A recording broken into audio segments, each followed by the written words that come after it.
শ্রীকৃষ্ণ চৈতন্য প্রভু জীবে দয়া করি।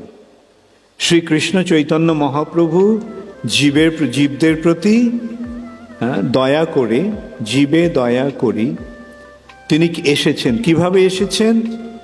সপার্ষদ স্বীয় ধাম সহ অবতরী। তিনি তার পার্ষদ এবং তিনি তার ধাম নিয়ে তিনি অবতীর্ণ হয়েছেন। কেন? অত্যন্ত দুর্লভ প্রেম করিবারে দান। অত্যন্ত দুর্লভ যে কৃষ্ণ প্রেম, এই কৃষ্ণ প্রেম এত দুর্লভ যে ব্রহ্মা পর্যন্ত এই কৃষ্ণ প্রেম লাভ করতে পারেন না সচরাচর।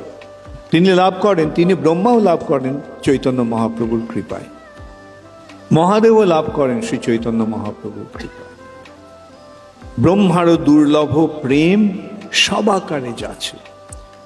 এখন অত্যন্ত দুর্লভ প্রেম করিবারে দান, এটা তো বোঝা গেল যে অত্যন্ত দুর্লভ যে কৃষ্ণ প্রেম, সেটা দান করার জন্য শিখায় শরণাগতি ভকতেরও প্রাণ।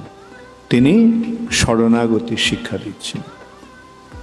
শরণাগতির 6টি অঙ্গ: দৈন্য, আত্মনিবেদন, গোপ্তৃত্বে বরণ, অবশ্য রক্ষিবে কৃষ্ণ, বিশ্বাস পালন, ভক্তি অনুকূল মাত্র কার্যেরও স্বীকার, ভক্তি প্রতিকূল ভাব বর্জন অঙ্গীকার। এই 6টি।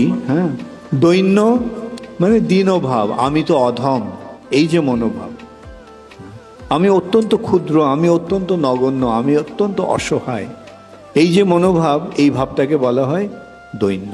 দৈন্য যদি না আসে তাহলে ভগবানের শরণ নেওয়া যাবে?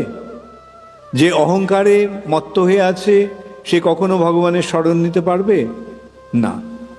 অহংকারে মত্ত হয়ে রাধাকৃষ্ণ না ভজিয়া জানিয়া শুনিয়া বিষ খাইনি।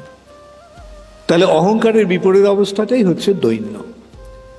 দৈন্য হচ্ছে প্রথম শরণাগতির প্রথম অঙ্গ।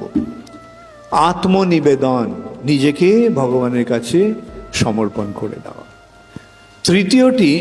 তৃতীয় অঙ্গটি হচ্ছে গোপ্তৃত্বে বরণ। গোপ্তৃত্বে বরণ শব্দটির অর্থ হচ্ছে ভগবানই আমার একমাত্র প্রভু, তিনি আমার একমাত্র প্রভু, তিনি আমার একমাত্র ঈশ্বর, তিনি আমার একমাত্র রক্ষক। দৈন্য, আত্মনিবেদন, গোপ্তৃত্বে বরণ।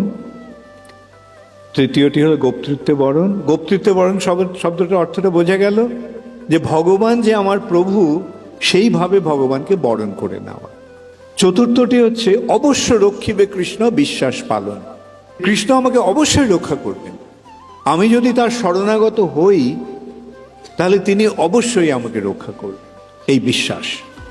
পঞ্চমটি হচ্ছে ভক্তি অনুকূল মাত্র কার্যেরও স্বীকার। যেই কাজগুলি ভক্তির অনুকূল সেগুলিকে স্বীকার করা, সেগুলিকে গ্রহণ করা, এবং ভক্তি প্রতিকূল ভাব বর্জন অঙ্গীকার, এবং ভক্তির বিরোধী যে কাজগুলি সেগুলিকে বর্জন করার প্রতিজ্ঞা।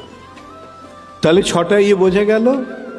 তারপরে ভক্তিবিনোদ ঠাকুর বলছেন, সরঙ্গ শরণাগতি হইবে যাহার, তাহার প্রার্থনা শুনে শ্রীনন্দ কুমার। এই 6টি অঙ্গ সমন্বিত যে শরণাগতির পন্থা, এই শরণাগতি যার হবে, নন্দকুমার শ্রীকৃষ্ণ তার প্রার্থনা শুনবেন।